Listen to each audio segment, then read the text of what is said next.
Assalamualaikum warahmatullahi wabarakatuh. Halo sobat semua, selamat berjumpa kembali di channel Pecinta Horor. Kali ini saya akan membawakan cerita Mewadi Sumur Mati episode terakhir. Jadi simak terus video ini sampai akhir ya. Pada bagian akhir episode yang lalu diceritakan bahwa Erna diajak oleh si Mbah Kakungnya di Lampung mencari ikhtiar ke Pedandu Wiyase agar Erna bisa terbebas dari bayang-bayang Bude Lastri atau ilmu bahulawean yang sepertinya akan dititiskan kepada Erna. Bagaimana kelanjutan ceritanya? Kita langsung simak Mewadi Sumur Mati episode terakhir yang ditulis oleh Aristia Indah Pramudia Kevir. Setelah menempuh perjalanan selama 2 hari, kami akhirnya kembali menginjakan kaki di tanah Jawa. Tanpa menunda waktu, aku, bapak, ibu, Simbah Kakung dan Pedandu Wiyase segera menuju ke kediaman Doro Broto. Sekitar pukul 2 siang, kami menuju rumah Mbah Waringin. Ini dikarenakan kediaman Doro Broto ramai, seperti ada rewangan, hajatan. Yuni menyambut kami dengan penuh kehangatan layaknya saudara. Dia segera mempersilakan kami masuk ke dalam rumah dan menyuguhkan teh hangat, juga makanan kecil. "Nak, aku tuh kangen banget sama kamu," ucapnya sambil duduk di sampingku. "Aku juga kangen celotehmu, Yun," candaku sambil menyicipi keripik cumi yang biasanya dibuat sendiri oleh Yuni dan Mbah Tari. Tuh kan, kumat nyebelingnya. Bibir Yuni mengerucut beberapa senti dari ukuran normalnya. Kami pun tertawa karena tingkah kami sendiri. "Kok rumah sepi, Yun? Mbak Waringin sama Mbak Tari kemana?" "Bapak sama ibu lagi rewang di rumah Suwargi." Suwargi itu mendiang Bude Lastri. "Ada acara apa?" tanyaku heran. "Tahlilan, peringatan 40 hari kematian Suwargi Bude Lastri." Kami saling bertatap. Jika ada acara di kediaman Bude Lastri, maka akan sulit mengembalikan patung ini pada tempatnya. Tak berapa lama Mbah Tari pulang. Biasanya orang yang rewang akan pulang secara bergiliran jika sore tiba. Mereka memanfaatkan waktu untuk mandi dan mengurus rumah. Setelah itu, mereka akan kembali rewang sampai acara selesai. "Walah, Cahayu," Mbak Tari segera berhambur memelukku. Setelah puas melepas rindu, beliau menyalami bapak, ibu, Simbah Kakung, dan Pedandu Wiyase. Kami ngobrol ringan beberapa lama. "Tahu ndak, Cahayu, sejak kamu pindah, Mbak Yulastri itu ngajak konco. Ngajak konco itu mencari orang untuk menemani," ucap Mbak Tari semangat. "Maksudnya pripun?" Bapak menatap penuh selidik. "Sudah ada 5 anak muda di sini yang meninggal. Awalnya kami menganggap ini kebetulan. Dimulai dari kematian Wisnu karena jatuh saat membetulkan genting bocor. Kemudian Marni karena kecelakaan angkot. Bayu tenggelam saat memancing. Yati meninggal tertimpa tembok dapur yang ambruk. Dan yang terakhir, Joko yang meninggal karena motornya nabrak pembatas jembatan. Joko itu sampai kopol, terjun di tepi sungai. Coba kalau nyemplung sungai sekalian, malah selamat," kata Mbak Tari. Mbak Tari mencecap teh yang ada di hadapannya. Kemudian beliau kembali bercerita. Yang ganjil itu, jarak kematian mereka tepat sepasar, 5 hari dalam hitungan Jawa. Kampung ini seperti kampung mati setelah suruh. Tidak ada yang berani keluar rumah. Katanya ada suara-suara yang berasal dari rumah Bude Lastri. Padahal rumah itu jelas-jelas tidak ada yang menempati. Yuni begitu ngeri. Pedandu Wiyase tampak resah. Apa benar kematian pemuda-pemudi di sini ada kaitannya dengan Suwardi Budi Lastri? Bukannya aku mulai percaya tahayul, namun banyak kejadian di luar nalar yang aku alami akhir-akhir ini. Kami menumpang istirahat dan membersihkan diri di rumah Mbah Tari, karena kami akan ikut acara peringatan kematian Suwardi Budi Lastri. Aku dan ibu ikut rewang, bapak dan Simbah Kakung ikut tahlilan, dan Pedanda Wiyase berjaga bersama warga yang tidak ikut tahlilan. Aku dan ibu membantu menyiapkan makanan di dapur. Sekilas aku melihat cincin warisan Budi Lastri. Entah kenapa, aku kembali berdebar saat melihatnya. Seakan sangat ingin memilikinya. Padahal terakhir kali aku melihatnya saat dipakai Yuni. Aku sudah tidak menginginkannya lagi. Tahlilan selesai pukul 8 malam.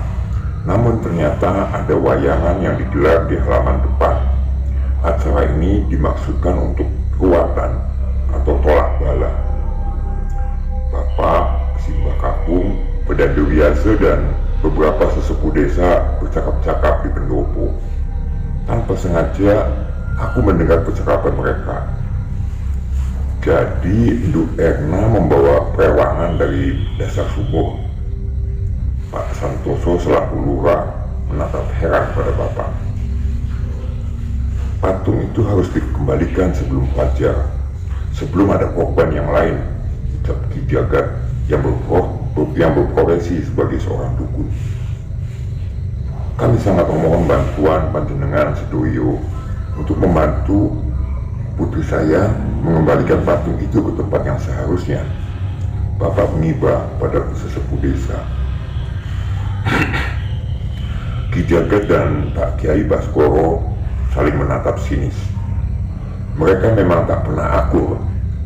Ki Jagat memandang Pak Kiai Baskoro sebagai seorang yang sok alim karena selalu menentang praktek beliau. Begitupun Pak Kiai Baskoro yang memandang Ki Jagat sebagai seorang dukun musyrik. Pak Santoso segera menengahi. Untuk kali ini saja kami mohon panjenengan berdamai demi Nduk Erna dan demi seluruh warga desa. Kali ini saja. Pak Santoso meminta penuh harap. Altar dari amben atau dipan kayu yang ditutup dengan kain more disiapkan di samping sumur. Aku disuruh memakai kebaya agar bisa berbaur dengan makhluk yang berada di dasar sumur. Tepat tengah malam, ritual dimulai. Pedanda Wiyase menyuruhku berbaring di atas altar sambil membawa patung tersebut. Dia akan menjagamu. Pedanda Wiyase meletakkan tali ijuk hitam yang tak lain adalah kolosarpo di tangan kananku. Gunakan ini saat terdesak. Ki Jagat meletakkan keris di tangan kiriku. Lakukan dengan cepat. Kamu harus kembali sebelum fajar. Pedanda Wiyase membersihkan air suci. Kosongkan pikiran. Ki Jagat merapalkan mantra, lalu menempelkan telapak tangannya dengan cepat di dahiku. Aku seketika berpindah di tempat lain. Padang ilalang yang luas dan gelap. Teruslah berjalan lurus hingga kamu menemukan keraton. Terdengar suara yang akan sangat dekat denganku. Aku berjalan membelah ilalang. Sesekali aku bertemu dengan warga. Mereka menunduk seakan memberi hormat padaku. Akhirnya aku sampai pada sebuah bangunan megah yang terbuat dari batu. Dinding batu tersebut terdapat relief pepohonan, ular raksasa, dan manusia, seperti bercerita tentang kehidupan yang bersinergi. Para penjaga menunduk memberi hormat dan memberi isyarat agar aku lewat. Seorang pria parubaya dengan beskap menyambutku. "Monggo, Ndoro Putri." Aku mengikutinya sampai kami dalam istana. Aku melihat Bude Lastri duduk di singgasana bersama seorang pria yang pernah kulihat sebelumnya. Akhirnya aku pindah ke Lampung. Dia pria yang sama saat Mbah Sari Palsu mengajakku masuk ke sumur. Aku melihat ruangan istana yang didominasi cermin dengan bingkai emas. Ruangan ini luar biasa megah. "Akhirnya kamu datang juga, Cahayu." Bude Lastri tersenyum, sangat anggun. "Saya datang untuk mengembalikan ini." Aku meletakkan patung yang kubawa di hadapan Bude Lastri. Bude Lastri menyunggihkan senyum yang sangat menawan. Beliau berjalan dengan anggun mendekatiku. "Menikahlah dengan putraku." Beliau berbisik di sampingku. Aku terperanjat, tak percaya dengan apa yang kudengar. Aku melihat di samping singgasana ada seorang pemuda rupawan yang tersenyum padaku. Parasnya mewakili keindahan surgawi. Entah apa yang kupikirkan. Aku belum pernah mati. Apa yang ku tahu tentang surga? Aku kembali menatap Bude Lastri, lalu menggeleng kepala pelan. Bagaimanapun wujudnya, alam kami sudah berbeda. Tidak benar jika aku menyalahi kodrat. "Lihat aku." Bude Lastri mengelus wajah dengan ujung jari. Kemudian dia meraih tanganku untuk menyentuhnya. Wajahnya sangat lembut dan dingin. Rambutnya hitam sekelam malam. Sungguh kecantikan yang tiada celah. "Tidakkah kamu menginginkan ini? Kecantikan yang sempurna. Kamu takkan bisa mendapatkan ini di duniamu. Kamu takkan berdaya melawan waktu." Aku terdiam sejenak. Aku melihat pantulan dari cermin di sebelah kiriku. Aku sangat cantik. Ketika aku menoleh cermin sebelah kanan, aku melihat wajahku berkeriput dan rambut yang beruban. Kecantikan abadi. Munafik kalau aku katakan tidak menginginkannya. Tapi itu tak sebanding jika harus menukar dengan harapan mereka yang ada di dunia atas yang menungguku penuh harap. "Maaf Bude, tugas saya sudah selesai. Saya harus segera kembali." Aku segera berbalik, bersiap meninggalkan tempat ini. "Tunggu," tegas Bude Lastri. Langkahku terhenti, namun aku tidak menoleh ke belakang sama sekali. "Kamu sudah bersusah payah datang. Takkan kubiarkan kamu pergi. Kamu harus menikah dengan putraku."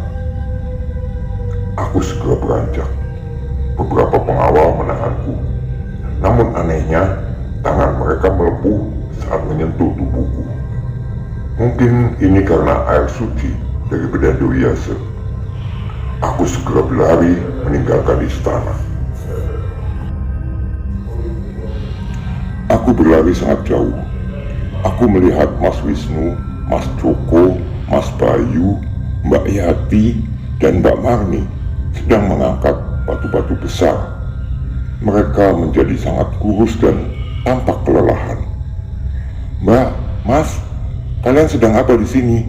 tanyaku heran. Mereka terlihat kaget saat melihatku. "Kamu juga kenapa bisa ada di sini?" tanya Mbak Marni. "Aku ada perlu sama Bude Lastri. Kami di sini dijadikan budak karena ulah Bude Lastri. Saat beliau membuang barang-barang ke sumur, dunia di bawah sumur menjadi berantakan. Beliau tetap akan menjadi ratu dengan syarat beliau harus mengembalikan keadaan di sini seperti sedia kala." Mas Wisnu terdengar putus asa. "Ayo, kita kembali bersama-sama. Aku menarik tangan Mbak Marni, namun dia melepas tanganku. Kami tidak bisa pergi, Dek. Kami sudah terikat di sini. Air mata Mbak Marni menetes, namun dengan cepat dia menghapusnya. Kenapa tidak? Atau kita keluar bersama-sama, pasti akan lebih mudah. Aku berusaha meyakinkan mereka. Kami tidak mungkin bisa keluar dari tempat ini karena kami sudah menerima mahar. Mas Bayu angkat suara. Terdengar datar, namun aku yakin dia tidak bisa menerima keadaan seperti ini. Mahar? Aku mengernyit. Cincin ular warisan Bude Lastri adalah mahar yang menyeret kami ke tempat terkutuk ini. Rahang Mas Bayu mengeras. Pergilah secepatnya, lanjutnya. Lalu kalian? Mbak Marni meraih kedua tanganku. Sampaikan pada orang tua kami agar selalu mengirim doa. Hanya itu yang menjadi penyejuk bagi kami. Aku memandang wajah mereka satu persatu. Mata mereka berembun. Mereka menatapku penuh harap. Aku segera beranjak. Aku harus segera kembali. Ada pesan yang harus segera kusampaikan. Tak berapa lama, seekor ular besar menghadangku. Menikahlah denganku. Suara ular itu menggema. Aku yakin dia adalah putra Bude Lastri. Saat ular itu melesat ke arahku, seekor ular raksasa hitam menghalanginya. Kolosarpo. Kedua ular raksasa itu saling menyerang. Namun, Kolosarpo tidak dapat mengimbangi kekuatan putra Bude Lastri. Tubuh Kolosarpo mengeluarkan asap setelah berkali-kali menerima serangan. "Lari, Doro, lari!" seru Kolosarpo parau. Aku menggeleng dengan berurai air mata. "Tidak, kita harus kembali bersama-sama. Aku tidak mungkin meninggalkanmu seperti ini." "Lari, Doro, ini permintaanku yang terakhir. Kumohon larilah." Penjagaku terdengar sangat kesakitan. Asap mengepul dari sekujur tubuhnya. Kolosarpo menengok padaku. Tatapan mata kami bertemu. Aku melihat tatapan memohon. Aku mengangguk sambil mengusap kasar air mataku. "Terima kasih, Doro." Kolosarpo melilit tubuh putra Bude Lastri dengan sangat kuat. Aku berlari sekuat tenaga. Dari kejauhan, aku mendengar suara mengaum. "Terima kasih, Kolosarpo." Aku sudah sampai di padang ilalang. Sekarang, aku harus menemukan cahaya. Tak disangka, putra Bude Lastri datang. Namun kali ini, dia datang dengan tubuh manusia. "Kembalilah bersamaku ke keraton," ucapnya sambil mengulurkan tangan. "Tidak, ini bukan tempatku." Aku menggeleng cepat. Sang pangeran kembali berubah menjadi ular raksasa.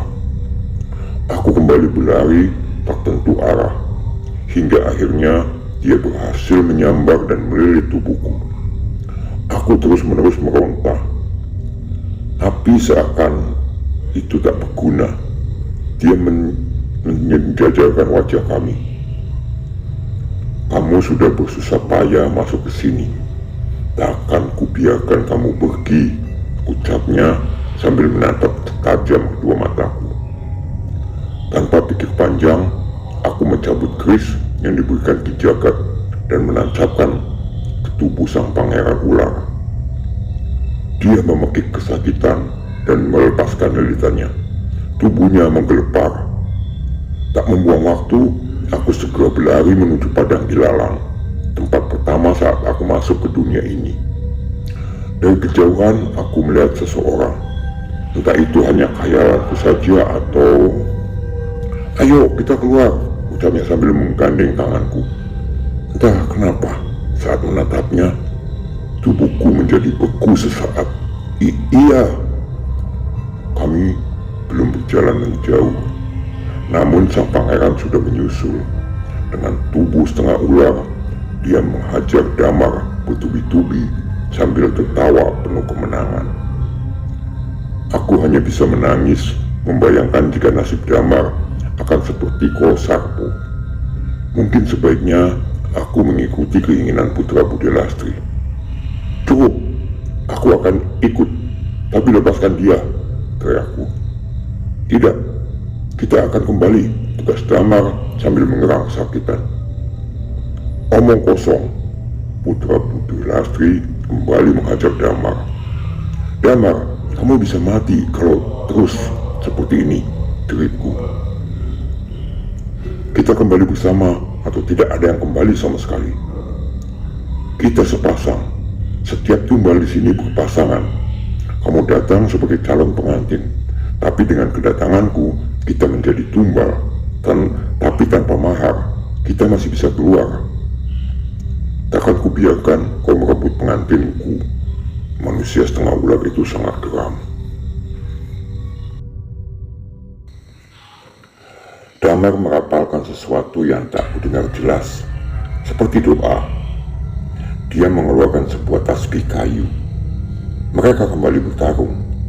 Sang pangeran menyerang dengan ekornya dan Damar mengaitkan tasbih ke arah tubuh pangeran. Anehnya, sang pangeran selalu memekik kesakitan saat tasbih itu menyabet tubuhnya, hingga tubuhnya mengeluarkan asap. Semakin banyak serangan, semakin banyak asap mengular dari tubuhnya. Asap semakin tebal menyeliputi pertarungan mereka berdua. Aku tak bisa melihat mereka hingga pertarungan berakhir. Asap mulai pudar. Namun, aku melihat ada dua Damar tengah terkapar penuh luka. Damar, teriakku tanpa beranjak. Mereka berdua memandang heran satu sama lain. Keduanya saling menuduh kalau yang lain adalah Damar palsu. Aku semakin bingung dibuatnya. Waktu kita hampir habis, ucap sesosok Damar. Kita harus bergegas, ujar Damar yang lain. Aku benar-benar bingung. Mereka benar-benar serupa. Mana Damar yang asli? Aku harus segera memutuskan. Jika fajar tiba, kami takkan bisa kembali lagi. Ikutlah bersamaku. Damar mengelukkan tangan sambil menatapku lekat. Aku masih gamang membuat keputusan. Aku beralih menatap Damar yang lain. Aku nggak pedes mata kamu liatin orang nggak pakai kedip, ucapnya cuek. Sudah dapat dipastikan mana Damar yang asli. Aku segera menghampiri Badrun Junior yang super nyebelin. Kamu sudah kalah. Damar asli menatap sejurus tiruannya. Kami segera beranjak. Aku mendengar Damar bersolawat dengan suara lirih. Tangannya menuntunku menuju cahaya. Aku segera terbangun saat arwahku sudah kembali kepada raga. Ada beberapa orang yang menunggu kami. Netraku menyisir mencari keberadaan Yuni. Setelah menemukan Yuni, aku berlari menghampirinya dan merebut paksa cincin Yuni. Namun, cincin ini sangat sulit dilepaskan karena dia mengepalkan tangannya. Yuni melakukan perlawanan. Tolong, Erna kesurupan. Beberapa orang mencoba menjauhkanku dari Yuni, tapi aku menendang dan mengikut mereka. Aku kembali berburu cincin Yuni. Yuni melawan. Dia menendang dan menjambak rambutku. Tapi aku tak menyerah. Aku menggigit jari Yuni. Dia menjerit kesakitan. Saat itulah dia meluruskan jarinya. Dan saat itulah aku berhasil melepaskan cincin terkutuk itu. Cincin ular menggelinding di tanah. Aku dan Yuni berdiam. Yuni menatapku marah. Tumbal terakhir, terdengar suara menggema. Semua orang tampak bingung dan menatap ngeri sekeliling. Aku berlari ke arah Yuni. Kami saling berpelukan. "Ah, tolong!" jerit Mbak Sari. Semua mata tertuju pada Mbak Sari. Sosok ular kecil menjelma dari cincin Mbak Sari. Cincin itu sama persis dengan yang dikenakan Yuni. Dengan cepat ular itu menjelma menjadi ular raksasa yang melilit tubuh Mbak Sari dan membawanya masuk ke dalam sumur. "Lakukan cepat," kita Pedandu Wiyase. "Bapak-bapak menutup lubang sumur dengan anyaman tali ijuk." Pedandu Wiyase, Kyai Baskoro, dan Ki Jagat meletakkan raja di badan sumur dan memakunya dengan anyaman ijuk tersebut.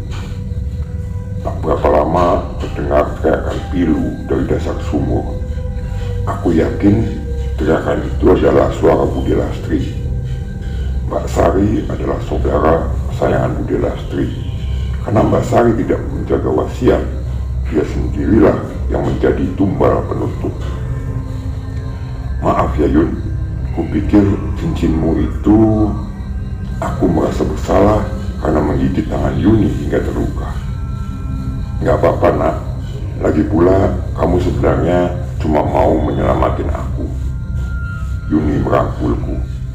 Ibu memelukku. Begitupun bapak dan si Mbah Kakung. Kami menangis haru. Tak jauh dari kami, aku melihat pemandangan sama. Damar, Pak Badrun dan Bu Badrun. Pak Badrun berkali-kali minta maaf pada Damar karena sering memarahinya. "Besok sumur ini akan dicor beton agar tidak ada yang bisa membuka segel." Keluarga besar Dorobroto sangat terkejut dan terpukul dengan kejadian ini.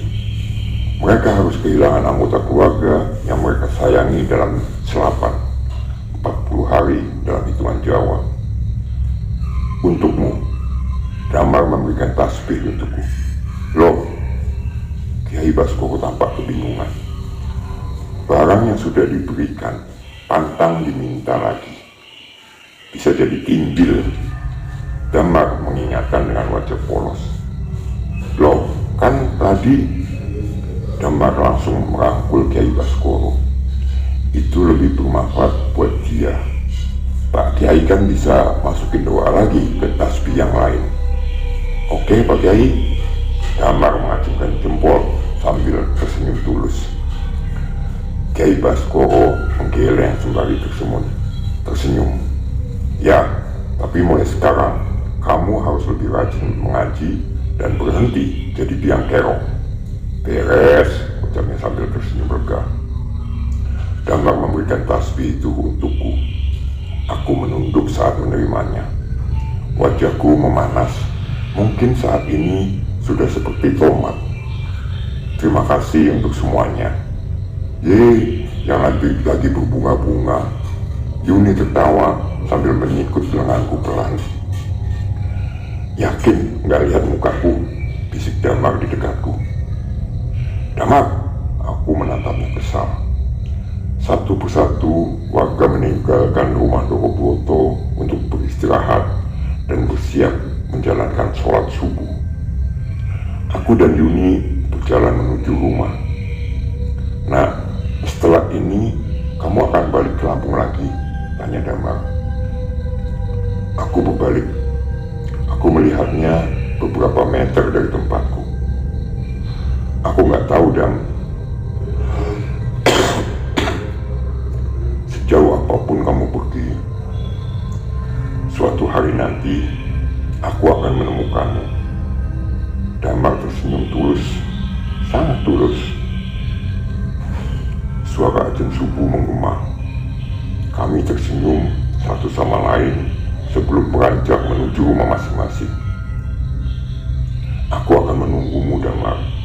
Dimanapun aku berada, aku yakin kamu akan menemukanku."